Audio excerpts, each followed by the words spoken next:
retrouver aujourd'hui dans votre émission Santé de la mère, santé de l'enfant. Bonjour à toutes et à tous et bienvenue. Selon l'OMS, en 2021, sur 1,9 milliard de femmes en âge de procréer dans le monde, 1,1 milliard avaient besoin de services de planification familiale. Parmi celles-ci, 874 millions de femmes utilisaient des méthodes de contraception modernes et 164 millions de femmes n'avaient pas accès à la contraception dont elles ont besoin. Planification familiale, avantages et inconvénients des méthodes contraceptives. C'est le thème autour duquel nous allons discuter avec la sage-femme Sylvia Kassa. Alors, bonjour Sylvia, comment allez-vous? Bonjour mademoiselle Nadirat, je vais très bien, heureuse de vous retrouver. Nous sommes heureux également de vous retrouver encore aujourd'hui. Merci. Je dis encore parce qu'on vous avait déjà reçu une fois sur cette émission. Effectivement. Le thème c'était odeur vaginale. Et donc voilà. Alors aujourd'hui nous allons parler de la planification familiale. Qu'est-ce qu'une méthode contraceptive? Merci mademoiselle Nadira pour la question et merci pour l'opportunité qui m'est donnée de passer à la radio et parler de la planification familiale. Avant de répondre à la question, je vais d'abord définir la planification familiale. Et je vais aussi profiter dire que de nos jours, il y a beaucoup qui font recours à la planification familiale, d'où cela est un sujet vraiment très intéressant et je suis heureuse qu'on en parle aujourd'hui. Alors, la planification familiale est tout simplement l'ensemble des moyens, des méthodes mises en place pour espacer de façon idéale les naissances et aussi pour éviter les grossesses non désirées, tout simplement. Et maintenant, j'en viens à la question, la méthode contraceptive. La méthode contraceptive, c'est un ensemble de moyens également, où c'est tout moyen qui permet d'éviter de tomber enceinte.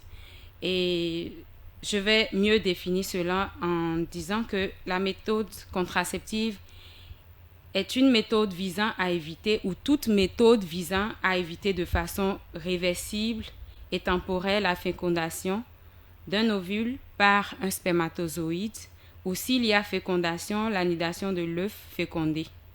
Voilà. Alors, quels sont les différents types de méthodes contraceptives que nous avons?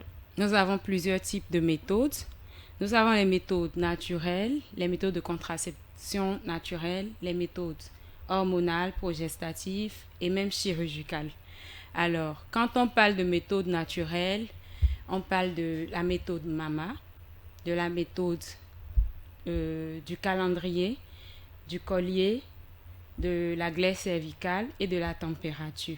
La méthode MAMA signifie maternelle et méthode d'allaitement maternel et d'aménorrhée. Alors c'est une méthode proprement qui concerne les femmes qui viennent d'accoucher. Et la méthode du calendrier associée au collier, je n'ai pas ce collier avec moi, mais si je l'avais, j'allais vous le présenter. C'est un collier avec un nœud et un anneau plutôt. On déplace l'anneau en fonction du cycle à partir du premier jour des règles. Et pour identifier en fait, le collier a plusieurs couleurs. Il y a des perles sur ça avec plusieurs couleurs. Donc, en déplaçant l'anneau, vous allez voir qu'à un certain moment, nous allons arriver au niveau des perles qui sont d'une couleur différente. C'est constitué de 3 couleurs. Il y a des perles à couleur blanche, couleur un peu chocolat et une seule perle à couleur rouge. Donc, en fonction de comment on déplace les perles, chaque jour, on doit déplacer en fait l'anneau. Chaque jour, on déplace l'anneau. Et dès qu'on tombe dans la période dangereuse, parce que en fonction de la couleur des perles, on sait que là, c'est la période dangereuse en fait. Et donc, on ne doit pas tenir de rapport sexuel. Alors, à part ça, nous avons la méthode de la glaise cervicale. Elle constitue simplement à être plus attentif quand, à un certain moment, quand on est en ovulation, en réalité, la glaise cervicale, elle devient plus épaisse que d'habitude. Okay. Donc, quand comment on appelle, on prélève la glaise cervicale, on met tout simplement son doigt au niveau de son vagin, la main toute lavée, toute propre bien sûr. Et donc, il suffit de faire entre le pouce et l'index. Quand on essaie d'écarter les deux doigts, en fait. D'accord. Si on arrive à écarter le maximum possible et que la glaie ne se séquence pas. On écarte dans l'appareil génital. Pas dans l'appareil génital. En fait, c'est un peu comme si c'est un liquide. D'accord. On met le doigt. Sur le liquide. Oui. On plonge le doigt, on met le doigt. Oui. D'accord. Et ensuite, on écarte les deux doigts, pas dans le vagin. C'est juste... On prend le liquide. On prend le liquide avec l'index. Et ensuite, on colle l'index. Le majeur. Oui. Oui. Et ensuite, on écarte les deux pour voir si en fait ça arrive à se tirailler de façon très large. Très large, voilà. Si on n'est pas en ovulation, dès qu'on fait ça, ça lâche. D'accord. Dès qu'on fait ça, ça lâche. Mais quand on est en ovulation, dès qu'on fait ça, ça tiraille un peu. Voilà. Ça veut dire qu'on est en ovulation. Ça veut dire qu'on est en ovulation. Et également, la glaire cervicale aussi devient un peu plus abondante que d'habitude. Et la méthode de la température, simplement, tu prends ta température chaque matin au réveil à la même heure. Donc, il y a souvent un écart de 0,2 ou 0,5 degrés. Dès que, d'habitude, si ta température est à 37 et que tu constates qu'aujourd'hui, elle est à 37,2 ou 37,5 degrés Celsius, c'est que tu es en ovulation. Maintenant, après, il y a aussi des signes qui accompagnent cela. Ce n'est pas seulement la température. Il y a par exemple la tension mammaire et plein d'autres signes. Donc, quand on est en ovulation, la température peut monter? Oui, la température peut monter. Voilà. C'est pas forcément qu'on fait de la fièvre. C'est parce qu'on est en ovulation. Et ça fait partie des méthodes naturelles, au fait. Naturelles qui veut dire on n'utilise rien de chimique, on n'utilise rien d'autre à part... le corps même. Le corps même, voilà. Très naturel, surtout quand on prend la méthode de la glaire cervicale. Oui. Exactement. Alors, vous avez parlé des méthodes naturelles. Oui. Et maintenant, les méthodes hormonales, il y a les pilules, les injections, comment on appelle, les DIU, dispositifs intra-utérins. Il y a aussi les préservatifs masculins, féminins. Il y a également les implants. Voilà un peu ce que je peux citer dans les méthodes contraceptives hormonales. Il y a aussi la méthode chirurgicale qui consiste... Bon, c'est une méthode quand même du dernier recours. Hein. C'est rarement utilisé parce qu'elle est irréversible. D'accord. Voilà. C'est la vasectomie au niveau de l'homme. Chez l'homme, on pratique la vasectomie qui consiste à enlever les testicules de l'homme. Et chez la femme, c'est la ligature des trompes qui constitue également à faire l'ablation des trompes. Enlever les trompes, en fait. Et plus jamais la personne ne pourra encore concevoir. Là, ce sont des méthodes chirurgicales. Quand on prend les méthodes hormonales, les pilules du lendemain, comment est-ce qu'on doit prendre ces pilules-là? Les méthodes hormonales, les pilules du lendemain ne font pas partie intégrante des méthodes, en fait. Les pilules du lendemain, ce sont des pilules d'urgence. Ça, c'est spécialement conçu pour ça. Après un rapport sexuel non protégé et tu sens que tu cours le risque de tomber enceinte. Et ça, c'est pour les personnes qui maîtrisent vraiment leur cycle menstruel. Et là, ils savent que réellement, je suis en période d'ovulation où on utilise, il y a aussi comment je vais appeler ça, des tests qu'on vend à la pharmacie, des tests d'ovulation en fait. Tu utilises le test, tu vois que tu es en ovulation. Tu peux aussi faire recours à la pilule. D'accord. Le test, ça s'utilise comment? Le test, c'est un peu comme les tests de grossesse au fait. Voilà. Si tu es en ovulation, le test va te le signaler. Voilà. Après, si tu maîtrises ton cycle menstruel, tu sais faire les calculs et tout. Tu sais qu'aujourd'hui, j'ai tenu un rapport sexuel et c'est un rapport sexuel à risque. Là, tu as recours à la pilule la pilule d'urgence, nous on appelle. Communément, les gens disent la pilule du lendemain. Et ça ne fait pas partie en réalité des méthodes que nous préconisons. Ça, c'est vraiment l'extrême cas où l'acte est déjà posé, on veut à tout prix éviter que la grossesse survienne. Mais les autres méthodes, en fait, c'est pour prévenir. Voilà, c'est la différence que je peux donner. D'accord. Et qu'en est-il des DIU? DIU, c'est dispositif intra-utérin. Ce sont des stérilés qu'on introduit dans l'utérus de la femme en réalité. C'est une méthode qu'on préconise pour la femme diabétique. Parce qu'il y a le DIU en cuivre et il y a le DIU sans cuivre. Et le DIU en cuivre est préconisé pour les femmes diabétiques. Parce que les femmes diabétiques ne peuvent pas utiliser n'importe quelle méthode au fait, à cause du taux de sucre qu'il y a déjà dans leur organisme. Alors que la plupart des méthodes, il y a les méthodes hormonales qui sont là, les implants qu'on met sous le bras et les injections, les pilules, ça peut jouer sur le déséquilibre du glucose qui est dans le sang en fait, puisque c'est hormonal. Okay. Voilà pourquoi les femmes diabétiques ne peuvent pas utiliser toutes les méthodes. Nous allons parler également des implants. Les implants, nous avons actuellement les implants que les gens utilisent, que nous utilisons plus. Nous avons les implants à durée de 3 ans et de 5 ans. Il y a l'implant de 3 ans qui est à un seul bâtonnet. Et on introduit là, au niveau du bras, la partie interne. Et celui qui comporte 2 bâtonnets, on l'utilise pour une durée de 5 ans. Et avant d'utiliser n'importe quelle méthode, nous prenons le soin de prendre les constantes de la femme, se rassurer vraiment que cette méthode est vraiment adaptée pour son organisme, en fait. Alors, sachant que toute méthode contraceptive a ses avantages et ses inconvénients, si nous nous basons sur les méthodes contraceptives que vous avez citées tout à l'heure, quels sont ses avantages et quels sont ses inconvénients? Ok, merci pour la question.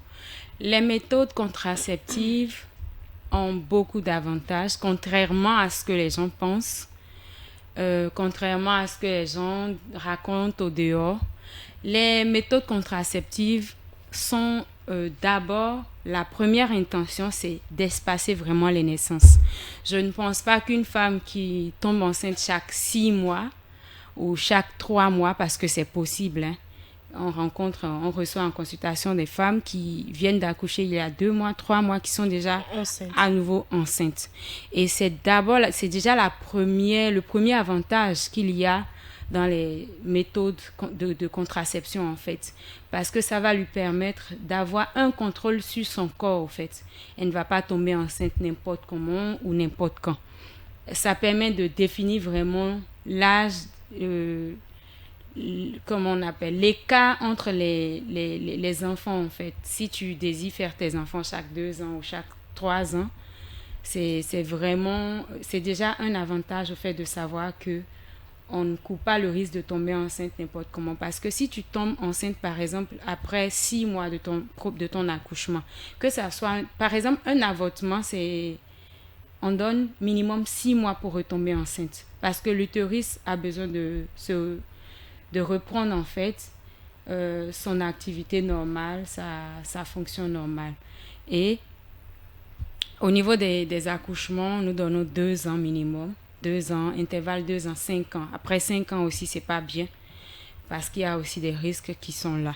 L'organisme a perdu l'habitude et puis ça peut créer d'autres choses. Donc, quand une femme tombe enceinte quand une femme accouche ou quand elle fait un avortement, quand c'est un avortement, il faut attendre 6 mois, j'ai dit. Quand c'est un accouchement, 2 ans. 2 ans. Voilà. Si c'est pas respecté, voilà, la femme risque, par exemple, de faire une fausse couche à sa prochaine grossesse. La grossesse ne va pas aboutir à terme, au fait. Elle court le risque d'être anémiée parce que l'organisme, elle demande beaucoup plus à l'organisme parce qu'un fœtus qui est dans le ventre, il est alimenté par en fait, sa mère. C'est ce que la maman mange. C'est ça qu'il Voilà, mange aussi. et elle a besoin de plus de sang que quand qu'elle n'était pas On en sait. état, en fait. Donc, il y a aussi le fait qu'elle risque de faire un accouchement d'un mort-né. Elle va accoucher, l'enfant ne va pas rester. Aussi, l'enfant peut partir avant 9 mois. C'est vraiment ce qu'on remarque et c'est de ça qu'il s'agit. Également les accouchements prématurés, aussi les morts maternelles. Elle-même, elle peut perdre sa Sa vie. vie. Voilà. Et aussi, elle peut faire un bébé de faible poids à la naissance. De Parce faible que- poids? Oui, de faible poids. Un bébé qui est arrivé à terme, 9 mois, mais qui peut-être à peine fait 1 kilo, Alors que normalement, c'est... alors que normalement, l'enfant doit varier doit avoir 3000 grammes à la naissance. C'est la norme, 3000 à 3500 grammes. Voilà. Et elle peut avoir un enfant qui n'a même pas de 2000 grammes à la naissance. Les bébés de faible poids, ce sont des bébés qui ont moins de 2000 grammes à la naissance. Peut-être 1 kg 200, 1 kg 300. Jusque-là, nous sommes encore sur les avantages des méthodes contraceptives. Oui. Nous avons parlé des méthodes contraceptives. Les avantages de quelles méthodes contraceptives nous avons parlé? En général, toutes les méthodes. Toutes les méthodes en général. Je vais ajouter à ce que j'ai déjà dit, comme avantage, nous pouvons également citer le fait que la femme n'a pas besoin, c'est vraiment sans coût. Par exemple, les méthodes naturelles, on n'a pas besoin d'acheter quoi que ce soit, c'est sans coût. Et c'est aussi efficace si c'est bien utilisé. Toutes les méthodes sont efficaces si elles sont bien utilisées. Donc, nous comprenons que les méthodes naturelles, Oui. si on n'a pas besoin d'argent avant de pratiquer ces La méthodes. glaise cervicale, par exemple, tu n'as pas besoin de d'argent. l'acheter. Voilà, tu n'as pas besoin d'argent parce qu'il n'y a pas un appareil ou bien il n'y a pas autre chose qu'on doit utiliser à part son corps même. Et à part la glaise, je veux dire. Et aussi, nous avons le fait que le bébé est immunisé pendant 6 mois. Par exemple, une mère qui fait l'allaitement exclusif de son enfant jusqu'à 6 mois, ce bébé-là va être mieux portant qu'un bébé pour qui cela n'a pas été respecté au fait. C'est déjà aussi un avantage parce que si le bébé tombe moins malade, tu économises. Exactement. Voilà. Voilà un peu ce que je peux dire. Et les visites ne sont pas systématiques.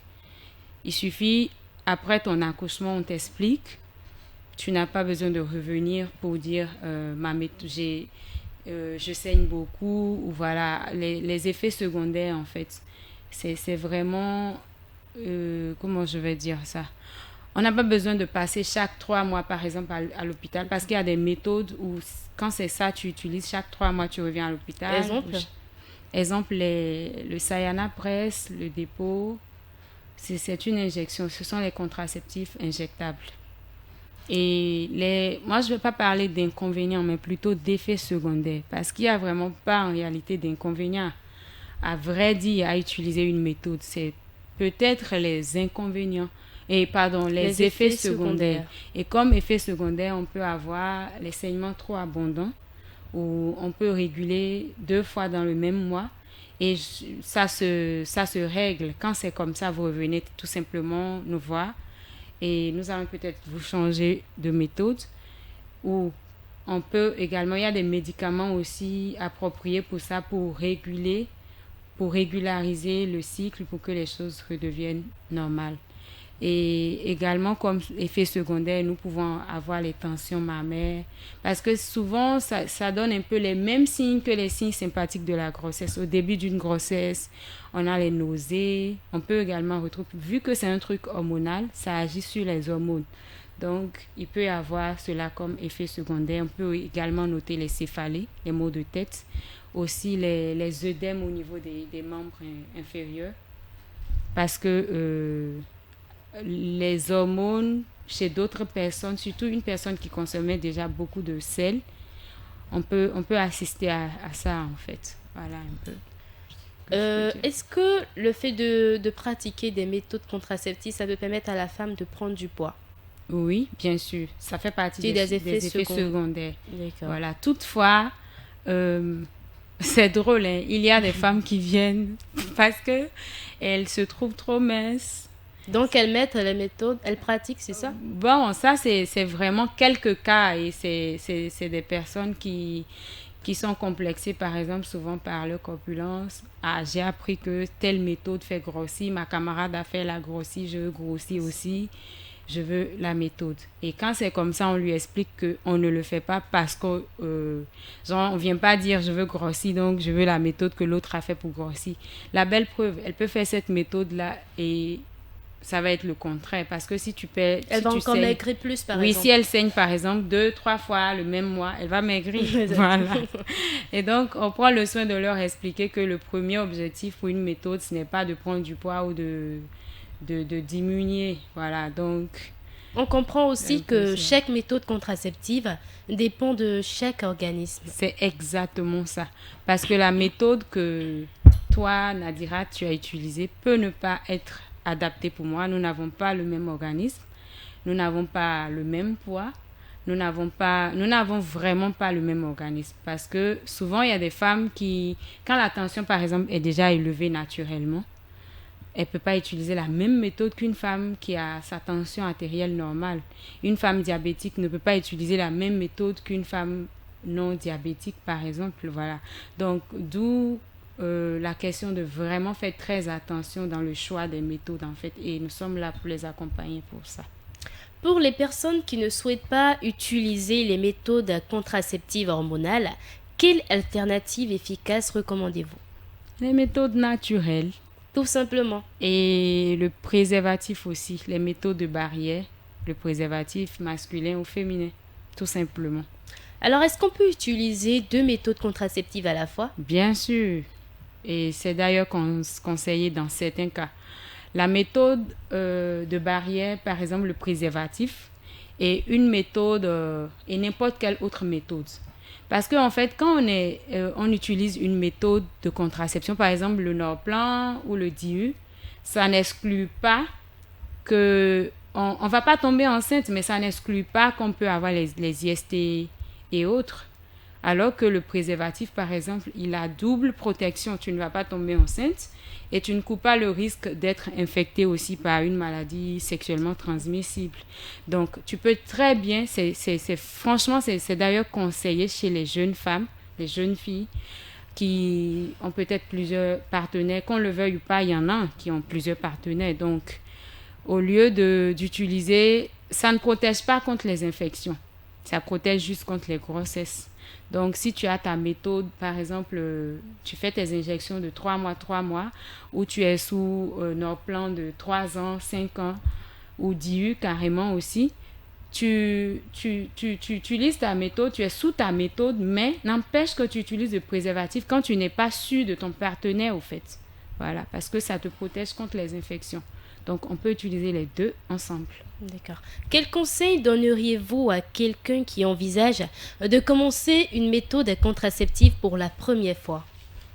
Les conseils que nous pouvons donner à une personne qui envisage d'utiliser Une méthode une méthode pour la première contraceptive fois. pour la première fois, c'est d'abord de se rassurer que la personne est en âge de procréer, que la personne a vraiment l'âge. L'OMS donne 12 ans comme âge. Une femme qui est en âge de procréer doit avoir au minimum 12 ans. 12 ans. Et maintenant, nous sommes en Afrique et nous sommes à Cotonou. Les enfants, les enfants, une fille de 12 ans, elle est encore une enfant, qu'on le veuille ou pas, c'est une adolescente. Donc, elle a forcément besoin de l'autorisation, de l'accord de ses parents pour qu'on lui attribue une méthode. Elle ne va pas se pointer dans un centre de santé et dire Toute que seule. voilà, toute seule, je veux une méthode. Et généralement, c'est les mamans qui les amènent, c'est pas elle-même. Donc, se rassurer vraiment que la personne mérite d'avoir une méthode, au fait. Tout le monde le mérite, mais se rassurer vraiment pour ne pas encore créer, en voulant aider pour ne pas créer d'autres dommages. Et aussi se rassurer, je parlais du diabète, de la tension et tout, prendre les constantes, la tension artérielle de la personne, faire des examens, voir si la personne est vraiment, quelle méthode irait mieux avec elle. Aussi, nous pouvons également demander à à la personne, à la femme qui vient ou à la jeune fille qui vient pour avoir accès à une méthode. Essayez au maximum vraiment de faire le counseling par rapport aux méthodes naturelles. Parce qu'il y a rien de mieux que tout ce qui est naturel, au fait. Et je pense que les méthodes naturelles n'ont pas d'effet secondaire. Il n'y a vraiment aucun risque. Il y a tout à y gagner en les pratiquant, au fait. Du coup, une femme qui vient vers nous pour une méthode, c'est la première chose que nous allons faire. Nous rassurer que elle est dans les normes pour bénéficier de ça. Deuxièmement, faire les examens, voir quelle méthode lui convient. Troisièmement, lui expliquer que ça ne la protège pas des infections.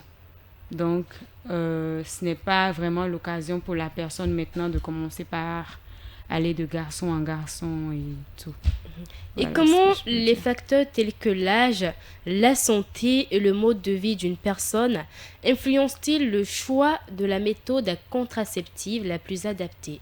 Ok, merci pour la question encore. Le mode de vie et autres là, c'est vraiment le côté santé, le volet santé. Si la personne fait des infections à répétition, les vaginoses dont on a parlé la dernière fois, pour quelqu'un qui a des infections à répétition, il y a lieu déjà de corriger cela, de traiter ces infections. Par exemple, la méthode de DIU, là, dispositif intra-utérin, c'est vraiment pour les femmes matures, les femmes sages, quoi, les femmes qui sont vraiment très propres. D'accord. Voilà. Parce que on peut avoir l'âge. Une femme propre, ça n'a pas d'âge. Voilà. On peut être très jeune. Une fille de 15 ans, par exemple. À 15 ans, quand même, c'est très rare. C'est difficile d'avoir une fille de 15 ans. On peut avoir 15 ans et être propre et être sage et tout ça. Oui, une fille de 15 ans, propre, sage, je pense qu'elle n'aura jamais besoin de faire recours à une méthode de planification familiale parce que c'est clair que l'éducation y est. Et si l'éducation y est, c'est pas évident quand même que...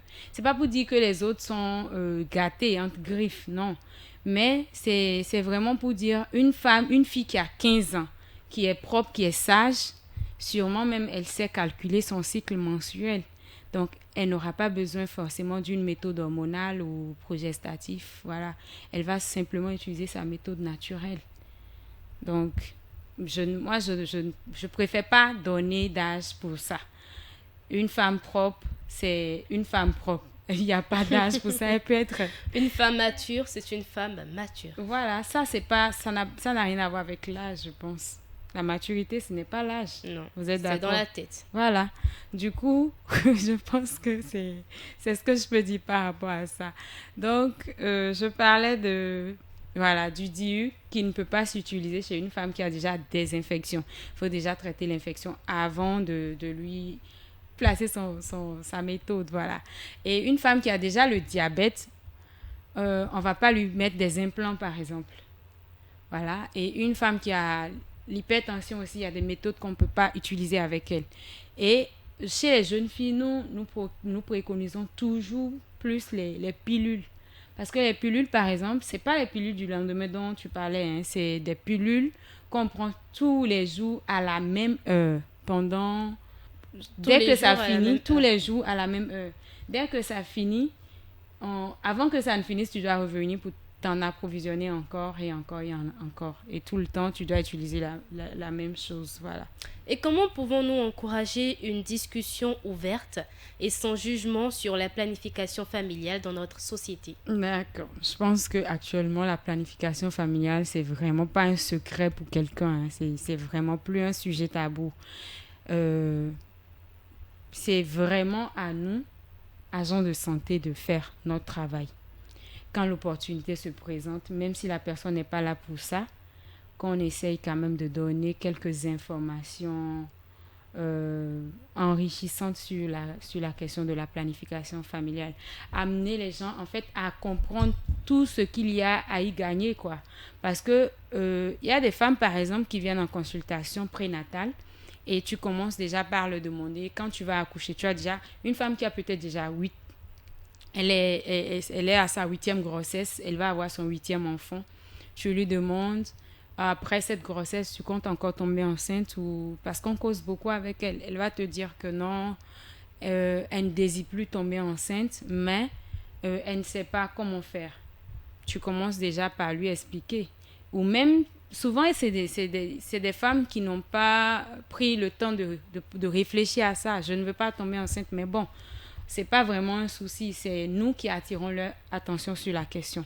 On commence par leur dire, est-ce que tu sais que c'est possible que tu décides, que tu contrôles en fait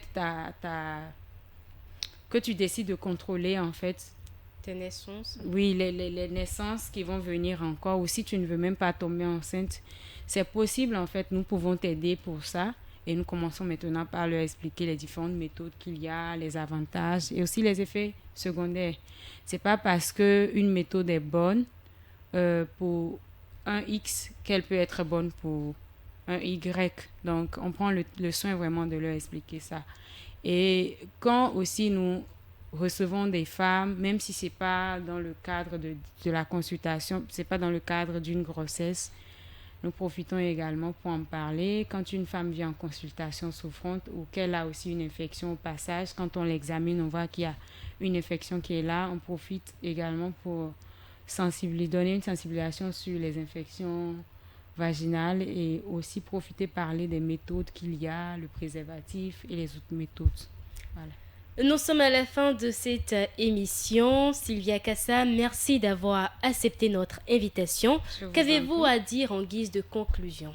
En guise de conclusion, je tiens d'abord à vous remercier pour cette opportunité qui m'a été donnée encore de passer ici aujourd'hui et parler de ce que je sais bien parler. C'est nous qui vous remercions. Ok, et je demande vraiment que les auditeurs prennent soin toujours, comme je l'ai dit dans l'autre émission la dernière fois, dès que tu écoutes une émission qui parle de quelque chose qui t'a fait du bien, tu as eu une nouvelle information, qu'on n'hésite vraiment pas à partager cela souvent autour de nous. Parce qu'il y a des choses qui ont l'air basiques, qui ont l'air banales, mais dont plusieurs personnes n'ont pas vraiment les bonnes informations en fait. Et les femmes, par exemple, aussi, je passe par ce canal-là pour leur demander de faire pardon. Quand tu n'as pas utilisé quelque chose et que ta camarade a utilisé et t'a dit que c'est pas bon,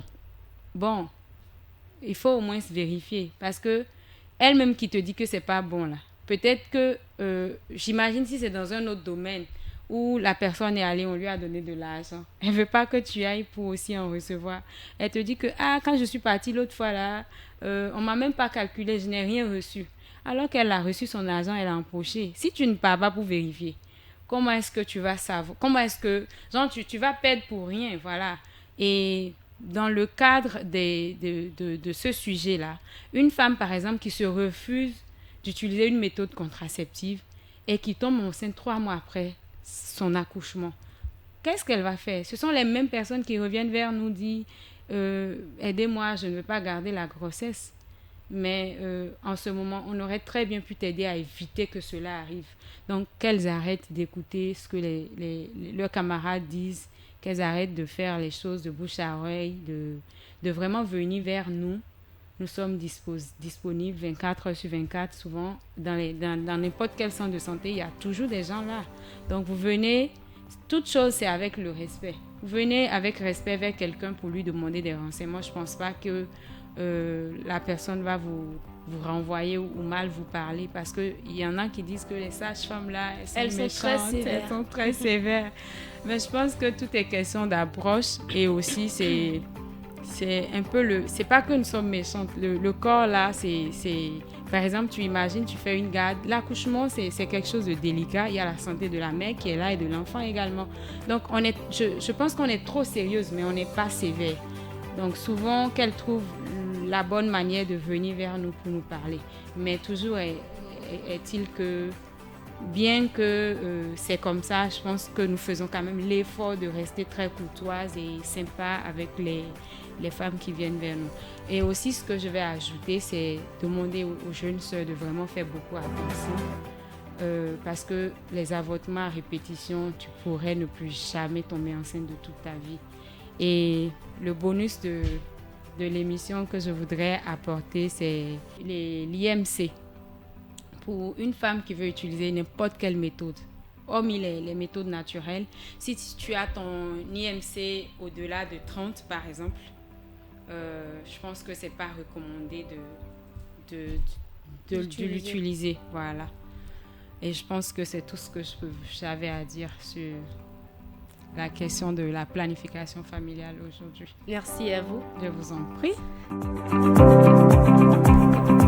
Mesdames et messieurs, c'est ainsi que s'achève votre émission Santé de la mère, santé de l'enfant, planification familiale, avantages et inconvénients des méthodes contraceptives. C'est le thème que nous avons abordé aujourd'hui avec la sage-femme Sylvia Kassa. À ce micro, je suis restée Nadirat Biok-Pérégué, parfait à Fodéo à assurer la mise en ligne de cette émission. Merci de votre aimable attention. À la prochaine.